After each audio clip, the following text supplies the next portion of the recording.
Exploring Holi festival in India, a celebration of colors, joy and friendship.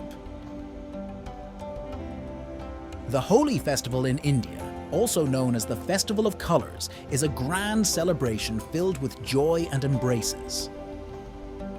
This festival symbolizes the arrival of spring and new beginnings, allowing people to explore the exciting cultural event through vibrant colored powders and warm friendships. One of the highlights of Holi is the vibrant colors. People splash each other with colored powders of various hues, creating a colorful spectacle filled with laughter and joy. It's not just a celebration, it's also a way to express friendship and share good times together. Holi celebrates the arrival of spring, a season of new life. On this day, people clean their homes, light bonfires to welcome new beginnings.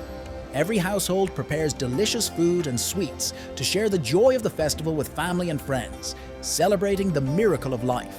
Holi is also a festival of forgetting the past. On this day, people forgive each other, let go of resentments, and rebuild friendships and harmony. It's a time to bid farewell to past mistakes and misunderstandings, embracing friendship and love, symbolizing new beginnings and hope.